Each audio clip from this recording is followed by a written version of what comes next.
One second बहुत बहुत धन्यवाद दुपेश सर जुड़ने के लिए हमारे साथ। तो चलिए शुरुआत करते हैं सर। और आज का जो टॉपिक है सर वो थोड़ा सा एडवांस्ड म्यूचुअल फंड के ऊपर है। म्यूचुअल फंड कितने तरीके के होते हैं, क्या बेटर है क्या नहीं बेटर है, इसके ऊपर चर्चा करेंगे। बट आगे बढ़ने से पहले सर अभी जो सबसे पहला क्वेश्चन जो मेरे दिमाग में आ रहा, सोचा कि समय भी अच्छा है, वक्त भी अच्छा है और जरिया भी अच्छा है, तो क्यों ना पूछा जाए। तो सर जो सबसे पहला सवाल है मेरे दिमाग में जो आ रहा है, सर मार्केट अभी 20,000 के आसपास है, उससे ऊपर भी ट्रैवल कर रही है, तो इस वक्त क्या करना चाहिए निवेशक को? क्या ये सही समय इन्वेस्ट करने का? थोड़ा इसके बारे में राय दें। धन्यवाद और नमस्कार। मार्केट में हमेशा ही अनसर्टेनिटी बनी रहती है, क्योंकि मार्केट 20,000 से ऊपर चल रहा है और ये एक ऐतिहासिक क्षण भी है। तो इसमें जो सबसे जरूरी चीज है वो है कॉमन सेंस। कॉमन सेंस बोलने बड़ा आसान लग रहा है, बट इसको फॉलो करना उतना ही मुश्किल है। लास्ट 10 ईयर की स्मॉल कैप रिटर्न 30% है, मिड कैप की 20% रिटर्न है। तो इसका मतलब ये सेगमेंट कहीं ना कहीं आपको महंगा दिख रहा होगा या है महंगा।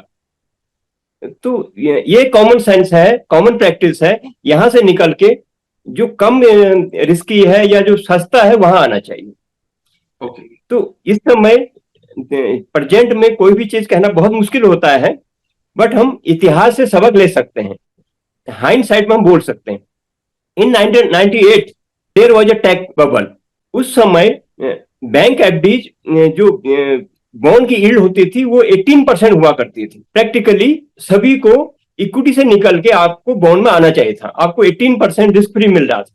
क्या सबने किया? शायद नहीं किया, सब लोग इक्विटी में ही था। इन 2002 बॉन्ड यील्ड इज अराउंड 4%। अब देखिए 4 सालों में कितना लोगों ने प्रॉफिट कमाया बॉन्ड फंड्स में। 18% का यील्ड रह गया 4%। आपका जो कैपिटल गेन आया होगा कितना ह्यूमंगस आया होगा। और जो 2002 था उसमें बॉन्ड यील्ड केवल 4% रह गई थी, और इक्विटी भी आपका सेंसेक्स मेरे ख्याल से 2 या 3-4 हजार चल रहा होगा उसमें।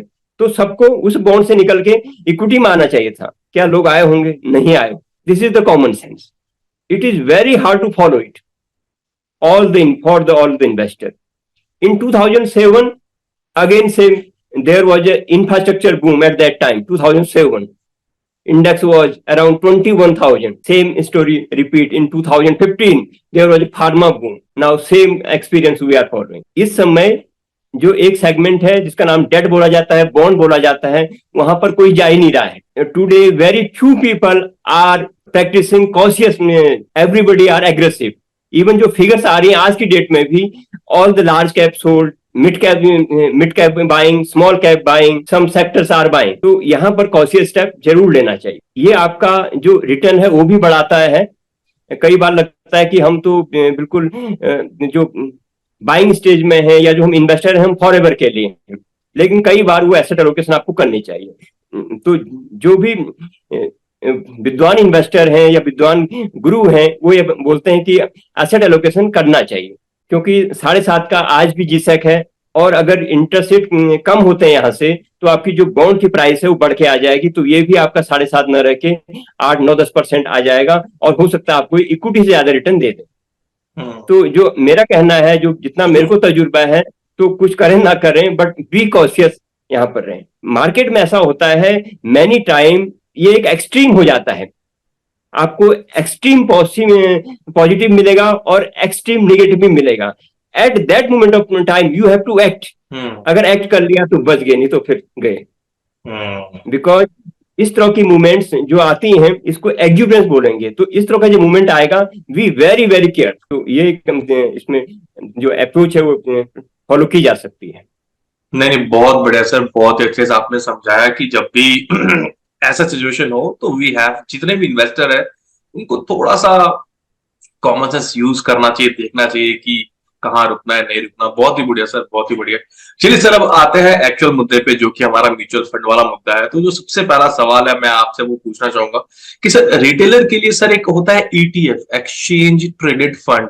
तो sir exchange traded fund, ETF और म्यूचुअल फंड में क्या अंतर है और किस तरह से इसमें इन्वेस्ट करना बेहतर हो सकता है?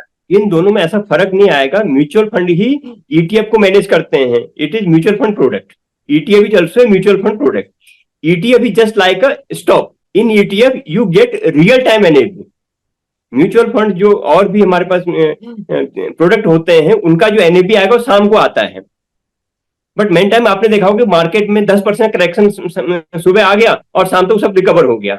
But in ETF its beauty is you can get real time NAV, real time NAV. और ईटीएफ को हम एक काइंड ऑफ पैसिव इन्वेस्टिंग बोलते हैं। It is a kind of passive product. Both are good for their choice, their appetite. और ETF में generally जो large institution का पैसा लगता है, like EPFO invest in some pension fund, foreign pension fund, they invest in ETF. तो sir India में sir जो ईटीएफ होते हैं सर, कोई है ऐसा अच्छे ईटीएफ जिस पे हम एक बार नजर मार सकते हैं, रिसर्च कर सकते हैं? नहीं, all the indices offer also ETF, na? As like Nifty 50, it is also ETF, Nifty 50, some PSU ETF, all the ETFs are available, frequently available, easily available. One can invest as per their risk appetite, as per his horizon of investing. Okay, तो कहीं ना कहीं ETF में हमें एक as मिलता है कि हम रियल टाइम उसका वैल्यू देख सकते हैं, राइट? ये एक एज मिलता है, राइट? रियल टाइम वैल्यू है। और दूसरा आपका ये पैसिव प्रोडक्ट है। Passive product, right? If you are a kind of passive investor, if it suits you, then it is good for you. Great. Sir अब अगला जो सवाल है sir, hybrid mutual fund. Sir hybrid mutual fund क्या होता है और ये किस तरह से इन्वेस्टमेंट गोल्स को अचीव करने में मददगार हो सकता है, थोड़ा इसके बारे में बताएं। As your name suggests, hybrid का मतलब आपने 2-3 एसेट क्लास को मिला दिया। अभी जैसा आपका रिस्क एपिटाइट है उस हिसाब से आप वो प्रोडक्ट ले सकते हैं। तो करीब 20% का इक्विटी से लेके वो 65, 80 और 85% तक के इक्विटी में जाता है। Mixing of 2-3 asset classes is called hybrid product. तो मैनी टाइम वहां पर जो वोलेटिलिटी होती है बहुत ज्यादा होती है। तो कई बार तो वोलेटिलिटी और कई बार जो एसेट एलोकेशन जो हमने पहले बात किया था, तो एसेट एलोकेशन के लिए भी ये हाइब्रिड प्रोडक्ट बहुत बढ़िया है। और साथ में अगर हम इंडिविजुअल एसेट क्लास लेते हैं, गोल्ड लिया, बैंक एफडी लिया, इक्विटी लिया, सम रियल एस्टेट लिया, सिल्वर लिया, सम कमोडिटीज लिया, तो इनमें जो टैक्सेशन आता है वो भी अलग अलग आएगा। तो टैक्सेशन को भी मैं कम करूं, उसको और अच्छी तरह से हम यूज कर पाए जो हमको बेनिफिट मिलते हैं टैक्सेशन में, तो उसके लिए भी हाइब्रिड प्रोडक्ट बहुत बढ़िया है। ग्रेट। तो सर अगला जो सवाल है अब मेरा, सर रिटेलर्स के लिए 2 तरह के सर फंड होते हैं, एक डेट फंड होता है और एक इक्विटी म्यूचुअल फंड होता है, राइट? तो दोनों के कुछ नुकसान है, कुछ फायदे हैं, थोड़ा उसके बारे में बताएं। इन 2007 equity market return was around -50%। 1 crore रुपए लगाया और आपका कैपिटल 50 लाख रहेगा अगले दिन। ठीक है, डेट में आपको ऐसा अवसर नहीं मिलेगा। और नेक्स्ट ईयर ही रिटर्न 50% ऊपर भी हो गया था। वो 8-9 हजार का सेंसेक्स था, वो 18,000 या 17,000 पे आ गया था। तो इस तरह की जो वोलेटिलिटी है वो आपको डेट में कभी भी नहीं मिलेगी। और डेट जो प्रोडक्ट होते हैं, it is a kind of linear product, symmetric return आएगा। इसमें इस तरह की हल्की हल्की मूवमेंट्स आती है लेकिन सीधे रहेंगी। लेकिन जो इक्विटी होता है as a nature it is the asymmetric. इसका जो पे ऑफ होता है वो इमेंस पे ऑफ होता है। आपको 10x 100x तक मिल जाता है। एक पर्टिकुलर स्टॉक में आपको 100,000x तक भी कई बार गया है। तो वो वाला जो प्रॉफिट है आपको डेट में नहीं मिलेगा। जनरली जो एक बेसिक थ्योरम है, जो डेट होता है एक शॉर्ट टर्म के लिए ये नीड को कैटर करते हैं। सपोज मुझे 3 महीने के लिए, 1 साल या 2 साल के लिए पैसा लगाना है, तो in principle you have to go in the debt product. और दूसरा क्या होता है, कई बार मुझे सर्टेनिटी चाहिए होती है। डेट में सर्टेनिटी रहती है कि आई विल गेट 7% रिटर्न। अब मैंने एफडी कराया 7% का किया, I have certainty for 5 year 2 year और 10 ईयर भी कोई होगा प्रोडक्ट तो, या कुछ बॉन्ड्स मेरे 30 या 40 साल के बॉन्ड भी हैं, तो I have certainty for 40 year 30 year की मुझे तो इतना मिलेगा नहीं। बहुत बार आदमी सर्टेनिटी भी ढूंढता है। ठीक है। और equity is always uncertain product. 50% ऊपर जाएगा, 70% ऊपर जाएगा, तो उस तरह का प्रोडक्ट है। It is up to you कि कहां पर लगना है। और दूसरा एक हॉराइजन, अगर 2-3 महीने का कोई पीरियड है तो वहां पर इक्विटी कोई भी आपको अलाउ नहीं करेगा या गाइड नहीं करेगा। मतलब भैया यही है कि अगर आपको कम समय में अमीर बनना है तो इक्विटी में लगाए। रिटर्न वॉलेटिलिटी के हिसाब से भैया कभी हो सकता है आपको 10x भी दे दे, आपने जितना लगाया, या हो सकता है उसका 50x माइनस भी हो जाए, जैसा अभी आपने एग्जांपल भी दिया, राइट? अनसर्टेनिटी देखना चाहिए। बट डेट फंड वही है कि यहाँ पे जैसे स्लो एंड ग्रोथ स्टडी आपका होगा, एक फिक्स रहेगा कि भाई इससे कम नहीं होगा, भले इससे ज्यादा हो जाए, राइट? तो इसमें एक चीज है कि जो हम इक्विटी जो बोलते हैं, ये पैसा लगता है business, treat it as like a business. Business में हमेशा वोलेटिलिटी रहती है और उसका फिर पे ऑफ भी मिलता है, उसका जो रिवार्ड है वो भी मिलता है। मतलब टोटली निवेशक के ऊपर है कि वो कितना रिस्क बियर कर सकता है, उस हिसाब से अपना पोर्टफोलियो डाइवर्सिफाई करे, right? Definite. Great great great. Sir अगला जो सवाल है अब सर, बहुत ही बढ़िया सवाल है सर। रिटेल बिजनेस ओनर्स के लिए टैक्टिकल एसेट एलोकेशन स्ट्रेटेजी कैसे काम करती है? टैक्टिकल एसेट एलोकेशन स्ट्रेटेजी, एक तो टैक्टिकल एसेट एलोकेशन हो गया और एक खाली टैक्टिकल भी हो गया, या उसको बोलेंगे structure, structural investing, something is called structural investing. इसको ऐसे समझें, स्ट्रक्चर एक जो सेक्टर्स होते हैं, अगर आपने इसको पैसिमिस्ट, जो उसको जब एक्सट्रीम पैसिमिस्टिक में होगा तब ले लिया और 20 ईयर पीरियड के लिए रख लिया, you will make tons of money. Your जो एक्सपीरियंस हो that will be the fantastic, और it is globally accepted. You can ask the experience of some investor who hold Tesla, who hold Google, who hold Amazon, okay, who hold Apple. तो extreme low पे लिया और उसके बाद you enjoy such kind of profit. Yes, ये तो globally हो गया, बट इंडिया में भी कुछ सेक्टर बहुत महंगे हो जाएंगे। लाइक अभी मिड कैप और स्मॉल कैप को बात किया था, बट कुछ सेक्टर भी महंगे हो जाएंगे। जैसे 2 साल पहले आईटी बहुत महंगा था और उसके बाद फिर कुछ न्यूज ऐसे आया, उसके बाद वो नीचे आ गया और आज सस्ता है। तो जो भी एसेट आपका, जो भी सेक्टर महंगा हो रखा है, वहां से निकल के जो सेक्टर सस्ता है वहां पर आइए, चाहे वो इक्विटी में आ रहे हो और चाहे आप बॉन्ड्स में आ रहे हो। तो बॉन्ड में भी उसी तरह का होगा। कई बार बॉन्ड पेपर 2 साल पहले 4% का एफडी था, आज वो 7, 7.5 का हो गया है, तो मतलब आज ज्यादा अट्रैक्टिव है। तो बेसिकली कुछ इक्विटी से निकल के इधर बॉन्ड भी आ सकते हैं, बॉन्ड की रिटर्न भी आपकी अच्छी आ सकती है। तो टैक्टिकल एसेट एलोकेशन भी बहुत ज्यादा जरूरी है। तो ये सारे इसी तरह के एक वर्ड्स के बीच में हम घूम रहे हैं, और इसको आप कैसे यूज करें ये आप पे है। और आपका जो पोर्टफोलियो है उसका जो रिस्क है वो कम हो जाएगा और जो उसकी रिटर्न है वो बढ़ के आ जाएंगे। बढ़ गया। Yes yes. तभी कहा जाता है सर, इस जगह आप जैसे लोग मददगार होते हैं। जब लोग आपके पास आएंगे, आप उनके नीड्स को समझोगे, फिर आप गोल्स को अचीव करने के लिए प्रॉपर एक लोकेशन करोगे, भाई कैसे कैसे कहाँ का इन्वेस्टमेंट करना है, तब आपका एक्चुअल रोल बाहर आता, राइट सर? ठीक है, thank you. Actually it is not rocket science और not a great arithmetic. There are a lot of people, they are not able to even understand the basic understanding part of the right? If you can apply just a common sense, it will give you great help. Great, but sir मालूम है 99% लोगों के पास common sense ही नहीं, they just copy what others are there doing, right? चलिए sir अगले सवाल की ओर बढ़ते हैं। सर अगला सवाल जो है सर, रिटेलर्स के लिए मार्केट टाइमिंग्स और म्यूचुअल फंड सिलेक्शन में क्या चैलेंजेस हो सकता है? तो जो हम ये सब बात कर रहे थे, यही एक चैलेंजेस है। Common sense is also great challenge. एक होती है हार्ड मेंटलिटी। हमने पिछली बार बात किया था, एक ग्रेट जो फंड मैनेजर है उसने बोला कि एक जो जेब्रा का झुंड होता है ना, बाहर की साइड जो होती है ग्रास ज्यादा ग्रीन होती है, लेकिन बाहर शेर आने का सबसे ज्यादा खतरा रहता है। जो बाहर की सर्कल में होगा, he should be most cautious. अंदर वाले को पता लग जाएगा शेर आगे भागने, आप भाग जाओ। तो सेम तरह का यहाँ पर भी स्टॉक मार्केट में होता है।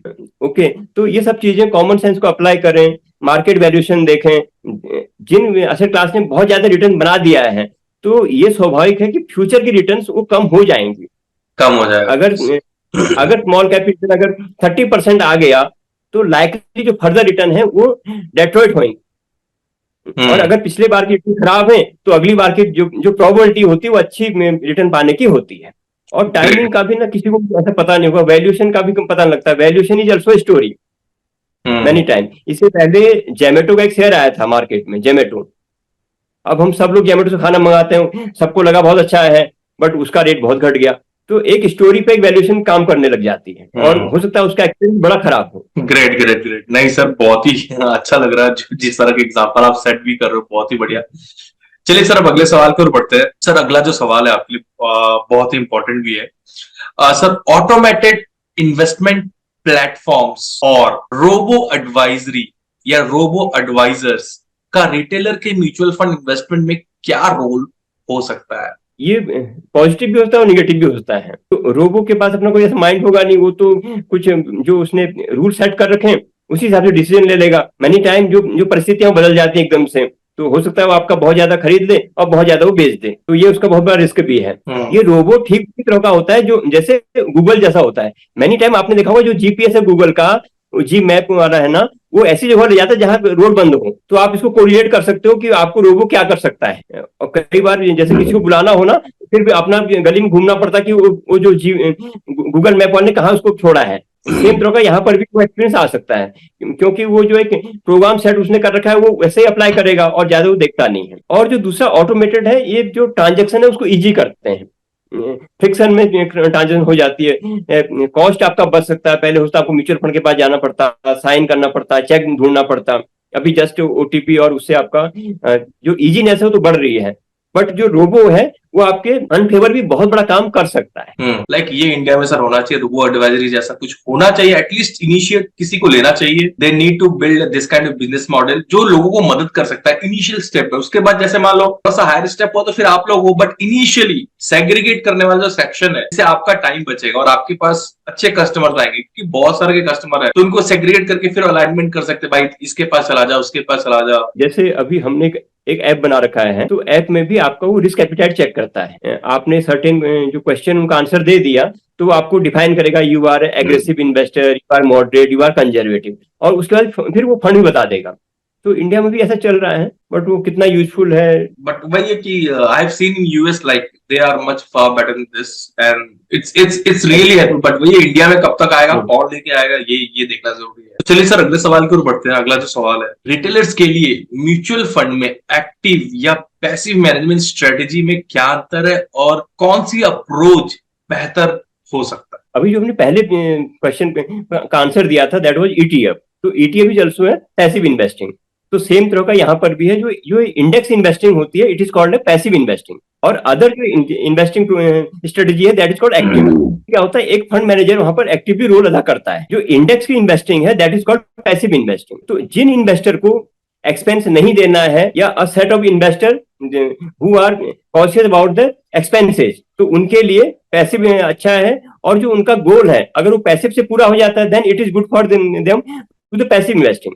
दूसरा होता है the role of active investment, जहां पर फंड मैनेजर काम होता है कि उस जो बेंचमार्क है उस बेंचमार्क को बीट करना और उससे एक अल्फा जनरेट करना है, तो that is called active investing. तो जनरली लाइकली जो एक्टिव इन्वेस्टिंग है वो काफी ज्यादा यूज होता है इंडिया में भी, और वर्ल्ड वाइड भी ऑल्सो यूज वेरी एग्रेसिवली। तो डिपेंड करता है कि आपको किस तरह का प्रोडक्ट चाहिए और which kind of investor you are. एक इसमें और इस तरह कहावत है कि आपको जो रिटर्न मिलेगी जितना आप डिजर्व करते हो। मार्केट तो खूब रिटर्न देता है, बट क्या आप इतना डिजर्व करते हो। पिछले बार भी हम डिस्कस कर रहे थे, दैट वाज दलवारे रिपोर्ट। इंडिया में अभी स्टोरी बहुत कम है, it is the US story.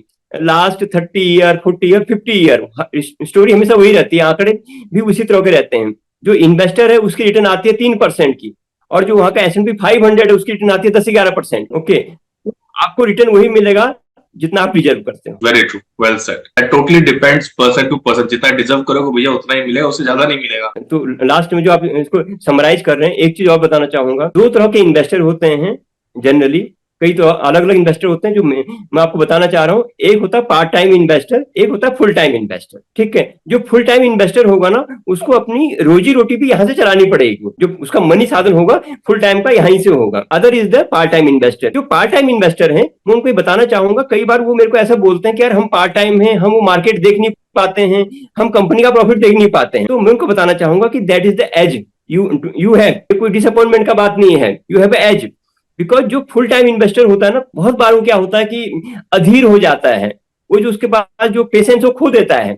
Because कोई स्टॉक लेना हो या कोई इंडेक्स लेना हो तो उसको प्रॉफिट जनरेट करने में टाइम लगता है, वो केवल पार्ट टाइम इन्वेस्टर के पास है। आप एक कोई डॉक्टर हैं, आर्किटेक्ट हैं, या कुछ कोई प्रोफेशनल हैं, कोई टीचर हैं, तो आप अपना वो काम करते रहिए और यहाँ पर थोड़ा बहुत पैसा लगा के आप अच्छा पैसा कमा सकते। तो ये जो फुल टाइम इन्वेस्टर है ये उसके लिए प्रॉब्लम होती है।